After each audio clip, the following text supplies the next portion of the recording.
Hello, everyone. I'm Rebecca Weber. This is your Amac podcast, Better for America. And of course, if you haven't done so, I'm always reminding you to go ahead and hit that subscribe button so that you never miss another Better for America episode. Now, with us today is a real American patriot, a combat decorated Green Beret, and in fact, the first Green Beret to be elected to Congress with multiple tours in Afghanistan, the Middle East, and Africa. He is a recipient of 4 Bronze Stars, still serving as a colonel in the National Guard, and is an author, including a recent children's book helping to guide us in tough times. He is a former White House and Pentagon advisor, and most of all today, a clear-eyed conservative. Really, he's a leading member of Congress representing Florida's 4th District. So happy to have you with us, Congressman Mike Waltz. Congressman, thank you for joining us. Yeah, great to be with you. Thanks. Well, thank you. I want to jump right into what all of us woke up this morning, turning on the news. We heard about what's going on at the Supreme Court. I'm going to ask for you to just remind us what exactly, why is the Roe v. Wade at the steps of the Supreme Court? And tell us about these leaked documents and what this means exactly. Go ahead. Well, I think it's worth reminding everyone that there is no national law. There is no federal law that's been passed by Congress, either authorizing abortions across the country or banning abortions across the country. And essentially, it has been up to the states for many years, most of American history, except in 1973, the Supreme Court then stepped in and made the famous Roe versus Wade ruling. And if fast forward to this leaked opinion from Justice Alito, and again, this was in draft form. For those who aren't steeped in how the Supreme Court works, they make an initial kind of almost like a preliminary ruling after a case, and then opinions are assigned. But it goes through many iterations, and many times justices try to change each other's mind through the legal case that they present in these opinions. So it was incredibly irresponsible to leak this document. I think it was done with an agenda at play to, 1, influence the court, 2, influence Congress to try to push them to pass a law regarding abortion, and 3, to influence the midterm elections and mobilize the base on the left. All of those things are inappropriate, obviously, for a staff member or whomever leaked this from the Supreme Court. But at the end of the day, if that leaked opinion does become the final ruling, it essentially says it was inappropriate for the court to step in such a way in the 70s, and that Congress, the lawmakers elected by the people, should pass a law one way or another. And in absence of that, it's on the states to pass their laws. Thank you so much for just clearing that up and explaining that in such a really good, concise way. Essentially, what I've been telling people all along is that the extreme left, they have a rule or ruin approach. Essentially, if they can't rule their way, they want to ruin things as we know it. I did see an article up on Fox News in your comments about their scorched earth attack and that we can expect more of that. So we will be watching out. We'll be keeping a close eye. But here at AMAC, we absolutely believe in the sanctity of life from conception to natural death. And we're all praying. It's about time that we recognize that there is life in the womb. And AMAC members are in full support. We pray that things... it is also worth noting that even though myself included, everyone at AMAC, so many millions of Americans believe a fetus is a life, that the life exists in the womb and deserves all the protection. Yet we abided by the rule of law for nearly 50 years. And I do not expect that same courtesy from the left. They will take a scorched earth approach. They do believe, and we're seeing it in their actions, that the ends justify the means. And I think you're going to see a Kavanaugh-like treatment of this court, and that's bad for the country. We need to honor the rulings that come out of our Supreme Court, or the Congress needs to pass an appropriate law. And I hope it's one that protects the sanctity of life. We're with you there, Congressman. Thank you for that. I know your time is short. I have a few more questions for you before we let you go. We could talk about so much, but I thought perhaps that I would maybe narrow today's conversation to issues around national security and individual responsibility. These two areas, they really seem to be front and center. Let me start with national security. You've seen combat. You understand how nations are protected. So let me ask you, what does Russia's invasion of Ukraine mean for the future of global peace, and how should the U.S. view Russia and other adversaries in the future? Well, I've never in my time, 26 years in the military, time in the Pentagon, the White House, and now in Congress, seen this country under the types of threats that it's under. We have China with an economy as large as ours, a Navy that's bigger than ours, a Space Force that is more active than ours, that fully seeks to replace the United States as a global leader, coupled with a declining but very dangerous Russia with a modernized nuclear arsenal, rogue states like Iran and North Korea that are marching towards their own nukes that could set off an arms race in Asia and in the Middle East. And all of that with the still very dangerous global threat of terrorism that's now growing and simmering in a terrorist super state that is under the Taliban, with billions of the most modern weaponry that we left behind. We face all of those threats overlaid with 30 trillion in debt, and a Biden administration that seeks to shrink our defense budget. So look, I think the number one job of the federal government is to keep the country safe. Pretty much everything else can be done by state and local. And we're moving in the exact opposite direction. In terms of Ukraine, look, the Ukrainians are perfectly willing to do the fighting and the dying for their freedoms. And they are doing that in a tragedy that's unfolding before the world. I was out there last year. I prayed that the Biden administration would have given them the arms, the weapons, and the training that they were begging for. Instead, they heard from the Biden White House that it was too escalatory, it was too provocative. I think we've seen the folly in that of that approach, and that deterrence failed. I do believe we should be providing them the weaponry that we're providing now, even though it's too late. And look, Putin will not stop. If he slices through Ukraine, next will be the Baltics. Those are NATO allies. Then will be pockets of places like Hungary, Poland, Romania. He fully intends and has stated his intent to reestablish the old Soviet Union. And that is something that we cannot appease. We can't go down the slippery slope of appeasement. We have to help Zelensky and the Ukrainians take a stand. Yes, and you've suggested too that America really needs to be focused on China, and that really could have major implications. So yeah, there's much at stake for the future of our free America and other nations really globally. Thank you for your comments there. I'd like to ask you about one other aspect of national security, one that's really closer to home, and that's the Biden administration's open border policy and these downstream effects that we're seeing. We see a Title 42 about to be suspended.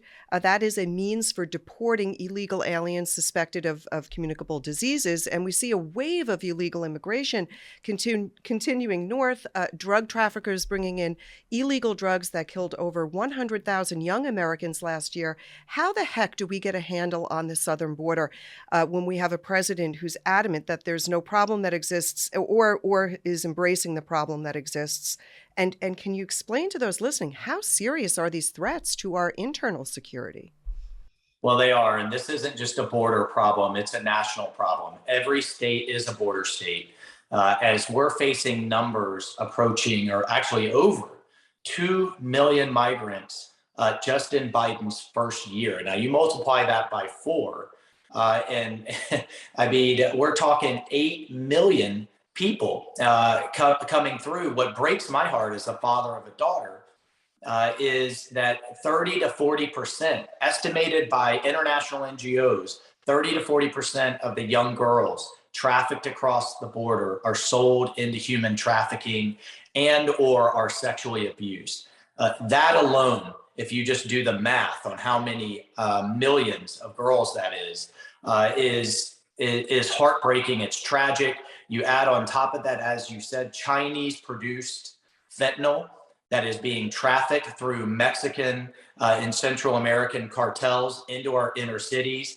And then all of the stress and strain on our services, from our veterans care to our schools, roads, bridges, our medical care, that these folks are putting on. And look, we are a nation of immigrants, but we have a system and we have rules. I've personally helped Afghan interpreters that fought and stood with us to become U.S. citizens. And you want to talk to people who are flaming mad at seeing others that sneak across our border jump in line.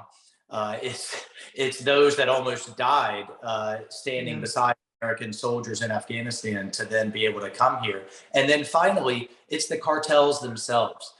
They are making millions and millions of dollars in smuggling fees that are being incentivized by our open border. That's only making them stronger, which only makes the situation in Central America worse with the murder, the crime, and the corruption that the cartels induced. And so we're in a negative spiral here. What do we do about it? Well, we have to win back the Congress first, and then we have to win back the White House, because I don't expect this administration to really lift a finger to secure our border. It's borderline criminal on their part. I've been saying that, and all of our members here see it and recognize it on this one issue alone. If the president did other things right, but still on this one issue is failing so miserably, in my mind, this is such neglect and a broken promise to the American people. So on this issue alone, we're really trying to educate what it means to the future of our all 50 states and the children and young people living in those states. This is so important, Congressman. Thank you for really highlighting that. I have two more quick questions for you. I want to move, talk to you a little bit about how the Biden administration, in my view, has really abdicated responsibility for the border, and also to the way in which we think about individual responsibility and accountability. I saw last week that you tweeted about how ultimately forgiving student loans is nothing more than an attempt to buy votes and is an insult to Americans who worked hard to pay off their debts. So as someone who has lived by a code of responsibility all of your life, can you explain this issue? Why should we want a nation in which people assume debt and then repay their debts by hard work? That's the way I grew up to be. I take personal risk and hard work and sacrifice. Hopefully I move up. What is wrong with living that way? And why is the government wanting to give out more and more free stuff? And why is that so bad, especially now with inflation soaring? Yeah, well, it's horrible policy on multiple levels. It's a moral hazard. Number one, that you can go to the federal government. The Democrats removed banks, which would kind of evaluate the risk involved in a loan. They removed banks around 2010, 2012.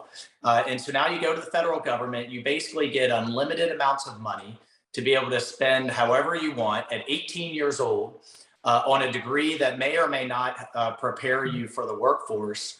And then if you make a series of bad decisions, the government's now going to force other people to pay off their loans in addition to probably any loans that they took. Number one. Number two, the most debt in terms of student debt are held by highly professional degrees like lawyers and doctors, the people that are most capable of paying back their own loans. And then the final piece is, you're right, it's just an insult to those who did work hard, who did the right thing.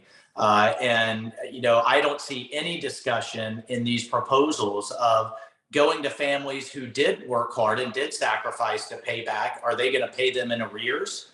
Are they going to give them their money back, or only those who haven't paid it off yet? So I think it actually is pretty divisive. It's going to create resentment between fellow American citizens. And at the end of the day, it's a distraction from bad policies. It's actually going to pour fuel on the fire in terms of inflation, more government money to the tune of nearly $300 billion according to the last proposal. And it does nothing to actually lower the cost of higher education.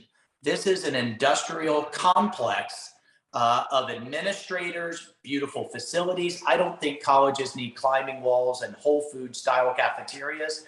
Not only is it an insult to the people who worked hard, paid off their loans, I don't see any proposals from the administration to then make them whole, right? So they Good paid their point. off, have to pay off others. And then finally, it really pours fuel on the fire, not only on inflation, but on the industrial complex that is higher education.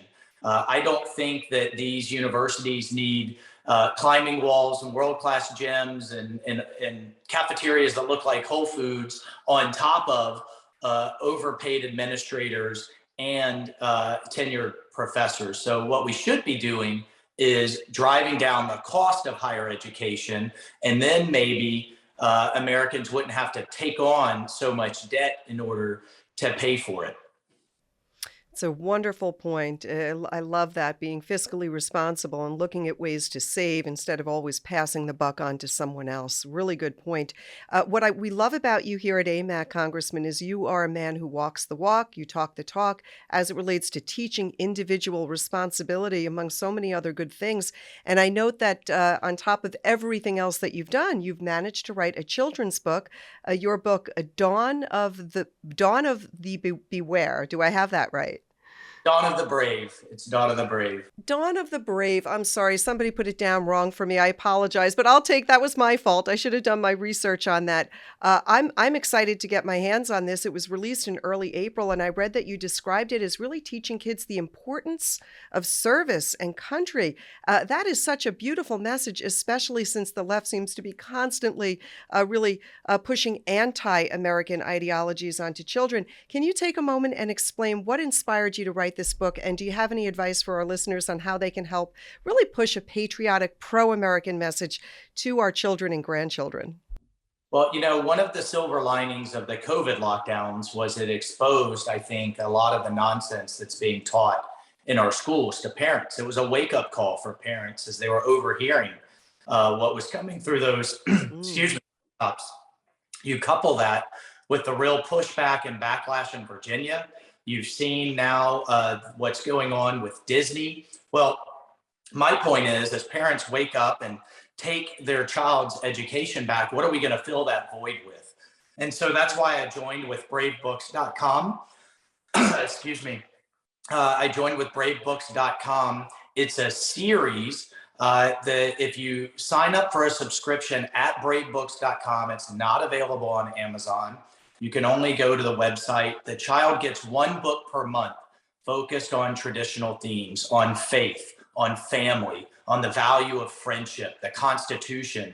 In the case of my book, it's on the value of serving a cause higher than yourself, coming together as a team, appreciating each other's strengths and weaknesses, and serving a higher cause, defending our freedoms. The characters come together and defend Freedom Island against the invading pirate rats that want to steal their liberties from them. So again, I think we need to fill the void and take our kids' education back, but we fill it with good, wholesome content. And I'm really thrilled to partner with Dawn of the Brave and bravebooks.com on this. And one final thing, $15 of every subscription will go to Samaritan's Purse, which has been doing such amazing work for the Ukrainian refugees in their time of tragedy and need. It's real wonderful. We're going to go ahead and put up a link so that people can get to that. This is so important. So we'll go ahead and make sure that our members know all about this. So good. I mean, I've got a 3-year-old granddaughter, and she is going to eat that stuff up as she gets older. She just turned 4, actually, May 1st. I got to get used to how big she's getting. Congressman, it has been an honor to have you. Thank you so much for your time, for your leadership, your patriotism, and really your belief in what is good and great about this nation. We're blessed to have good men like you, and we're just honored to have you with us here today. We hope to have you back in the future for another conversation in the near future. I fought all over the world for this flag, for this great nation, and I want to preserve it now by fighting for it in Congress for our kids and grandkids, including your new 4-year-old. So So thanks so Well, much. Thank you so much. Know that our 2.4 million members are grateful for your commitment, your energy, and your leadership. And I want to thank all of you out there listening today. Thank you for tuning in. If you haven't downloaded the Amac News app, you can watch, listen to this show, and get great original content right there on your phone. So go ahead and make sure to hit that subscribe button, follow, like, and share wherever you are on social media. Until next time, I'm Rebecca Weber. This is your podcast, Better for America. God bless you. Have a great day, everyone. You're listening to the Better for America podcast, presented by Amac, the Association of Mature American Citizens. To learn more about Amac and all it has to offer, visit us at www.amac.us.